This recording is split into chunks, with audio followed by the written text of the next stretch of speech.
Kayak biru bengkak gitu loh, biru bengkak ya, kayak jadi mayat gitu. Oke. Nah lo, nih emang ini kekuatan netizen Indonesia. Lo lihat kembarannya sendiri aja bilang kalau misalkan mayatnya Mirna pada saat itu warnanya biru. Terus habis itu lo lihat di film Ice Cold itu bapaknya Mirna ngirim foto, ngasih foto sebagai bukti tidak sah dalam pengadilan kalau muka Mirna jadi cherry red padahal awalnya biru. Nah lo, tuh kan udah mulai ketau-ketau ini. Aduh, coba aja zaman dulu itu ada TikTok, ya ampun. Jadinya tuh kita bisa lihat dari dua sisi, nggak cuma dari satu aja. Kalau dari dulu kita tuh apa yang ada di media kita udah percaya aja gitu loh. Kita nggak yang menjadi kritis terhadap suatu topik. Kalau sekarang nggak bisa. Gen Z udah pinter-pinter banget ini. Kita bonus demografi banyakan anak muda daripada orang tua. Jejak digitalnya kelihatan kan tuh. Udah, terserah kalian deh, kalian mau pro yang mana nggak apa-apa. Yang penting kalian mikir. Jadinya kita belajar. Jadi kita nggak langsung kayak apa yang ada di media kita langsung percaya, nggak boleh. Kita harus lebih kritis. Makanya ada yang namanya literasi digital. Udah Pak Jaya lah gue bilang ya, Pak Jaya sebagai dokter forensik yang udah sekolah 19 tahun, udah meneliti sianida puluhan tahun, udah tahu gimana contoh sianida di luar kepala, masih dibantah. Beliau yang lihat mayat Mirna pertama kali, jasad Mirna pertama kali warnanya biru, konfirmasi sama kembarannya, terus tiba-tiba foto yang beredar jadi merah tuh Kak. Penyanyi Jessica, kalian taruh apa di minumannya Mirna? Itu alam bawah. Jadi kalau gue ya, semisal gue ada di cafe gitu, terus gue jalan sama temen gue, terus temen gue minum kopi, terus dia ngerasa kopinya itu nggak enak. Terus habis itu temen gue yang satu lagi nyoba, dan ternyata dia juga ngerasa aneh. Terus tiba-tiba temen gue yang pertama kali coba itu pingsan. Mau alam bawah sadar kek, alam bawah kaki kek, gue pasti pertama kali pertanyaan gue pasti nanya sama orang yang bikin kopi, lo taruh apa di sana? Itu kalau gue sih. Jadi menurut gue pertanyaan Jessica kayak gitu tuh paling masuk akal. Kecuali dia langsung tahu kayak, ini cyanida ya? Nah, itu baru pertanyaan. Nah, ini kan dia nanya. Jadi kalau argumen dari, maaf banget Prof Ed, gue sangat ngefans sama lo dosen gue paling mantep di hukum pidana.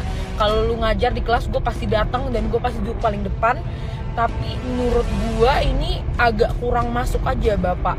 Karena kalau argumentasinya adalah, itu alam bawah sadar. Kenapa dia bisa mikir, kamu taruh apa di sana? Lah, gue aja kalau misalkan gue yang jadi Jessica pada saat itu, gue memposisikan diri gue sebagai Jessica pada saat itu ya, gue pasti nanya pertanyaan yang sama. Dan kenapa seakan-akan kayak, oh udah pasti saklek dia penjahatnya gitu. Jadi there's no other possibility kalau orang bisa aja memberikan racun atau yang lainnya gitu. Kalau menurut kalian gimana? Iya nggak sih? Atau gue aja yang mikir kayak gini? Ini adalah beberapa teori konspirasi dari kasus Jessica Mirna. Yang pertama, ada dana asuransi sebesar 69 miliar. Pengacara Jessica, Bapak Yudi, pernah mengatakan bahwa Mirna ini memiliki asuransi jiwa sebesar 69 miliar. Nah, sekarang sosok yang paling dicurigai oleh asuransi tersebut adalah ayahnya Mirna sendiri. Teori yang kedua adalah Jessica dan Mirna memiliki hubungan khusus atau lesbian. Dan kabarnya Jessica itu cemburu karena Mirna baru aja nikah dengan Arif Sumarko. Teori ketiga yaitu berasal dari suaminya Mirna sendiri, yaitu Arif Sumarko, yang diyakini sebagai pelaku suap dan pembunuhan atas istrinya sendiri. Teori yang terakhir adalah adanya dugaan bahwa pelayan Cafe Oliver yaitu Agus Triyono ini memiliki dendam kepada tempat kerjanya. Hingga Agus ini ingin membuat kafenya ini memiliki citra yang buruk. Lalu dia memasukkan racun kepada minuman seseorang yang tidak diduga menyebabkan kematian. Nah, itu adalah 4 teori yang paling populer dibicarakan oleh orang-orang. Tapi di belakang itu juga ada beberapa teori lain seperti keluarga mafia yang kita sendiri juga nggak tahu. Tapi menurut kalian gimana guys? Silahkan komen. Guys, kalian tahu beliau adalah Dr. Jaya, seorang patologi forensik juga yang sempat memberikan formalin ke tubuhnya Mirna. Beliau ini udah mempelajari sianida selama 3 tahun. Dia tahu betul kalau sianida itu reaksinya gimana di tubuh seseorang. Kalau kalian penasaran mengenai sianida, kalian boleh langsung nonton podcastnya sama Dr. Richard, karena ini tuh lengkap banget. Dia ngejelasin aroma sianida tuh gimana dan reaksi sianida tuh gimana. Pokoknya lengkap banget deh. Oh ya guys, mengenai sianida yang ada di tubuh Mirna sebesar 0,2 mg itu ternyata juga bisa terjadi karena pembusukan dari Mirna itu sendiri. Gini loh, bukti udah jelas dari seorang ahli sianida. Tapi kenapa gitu hakim masih memutuskan Jessica yang bersalah? Padahal buktinya udah jelas, 0 sianida. Berarti ini tuh no case guys. Jujur gue tuh agak kasihan ya sama Dokter Jaya. Beliau ini adalah seorang dokter yang sangat jujur. Dokter Jaya juga bilang kalau pada saat itu media itu seolah-olah menggiring kita bahwa Jessica yang bersalah. Yang paling bikin gue sedih adalah kenapa Dokter Jaya tidak dijadikan pertimbangan hakim dalam memberikan keputusan Jessica. Padahal menurut gue Dokter Jaya ini tuh sangat penting ya dalam kasus ini.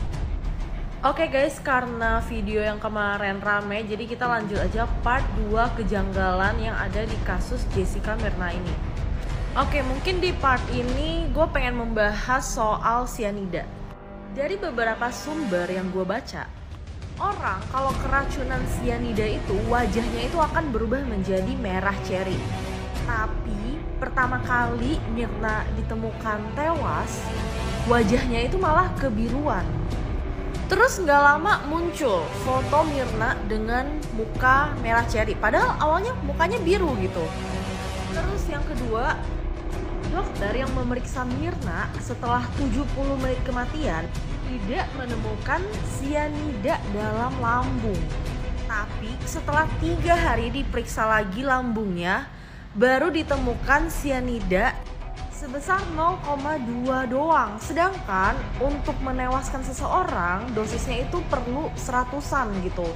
Oh ya FYI, dalam satu apel aja itu juga mengandung sianida sebanyak 0, berapa gitu. Jadi bisa aja karena apel.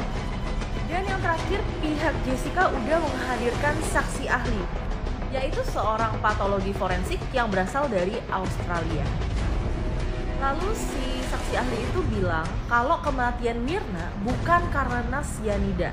Lalu kalian tahu apa yang terjadi? Saksi ahli ini langsung dideportasi dan gak dibolehin masuk ke Indonesia selama 6 bulan. Ini tuh bener-bener aneh guys, kejanggalan demi kejanggalan tuh banyak banget. Tapi gue gak tahu kenapa bisa Jessica gitu yang salah. Mungkin karena kita tinggal di Indonesia yang dimana gak ada uang, gak ada keadilan buat kita. Mungkin mereka memang perlu seseorang untuk disalahkan aja gitu. Bahkan kita sebagai orang biasa pun bisa menjadi korban. Halo bapaknya Myrna, Anda mengatakan di medsos bahwa 10 kayak Hotman tidak bisa membebaskan Jessica. Anda benar, karena memang putusan TK Mahkamah Agung sudah final, tidak bisa diajukan upaya hukum apapun.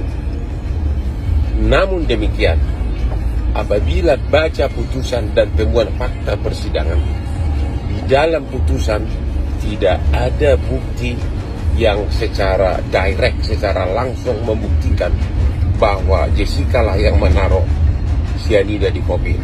Semuanya berdasarkan analisa indirect, secara tidak langsung. Analisa opini-opini dari hakim. Misalnya, karena ditaruh paper bag di meja dianggap itu menutupi gelas kopi sehingga tidak kelihatan menaruh sianida. Itu kan hanya analisa. Karena analisa lain juga bisa. Orang bisa aja menaruh paper bag. Misalnya kayak Hotman, saya orangnya paranoid. Kalau saya belanja belum datang tembak, saya taruh di meja. Benar-benar tidak ada direct evidence. Yang kedua, kepada masyarakat Indonesia yang ingin agar Jessica itu bebas, satu-satunya adalah gerasi. Itu secara normatif. Jadi Anda suratin Jessica agar mau, dan juga suratin presiden agar mau mengeluarkan gerasi. That's the only way. Ya, dan gerasi itu memang bisa diberikan kepada orang yang mengaku bersalah. Nggak apa-apa mengaku bersalah tapi langsung bebas, why not? Oke? Itu normatif, bukan opini Hotman. Itu normatif, memang itulah satu-satunya prosedur hukum. Oke?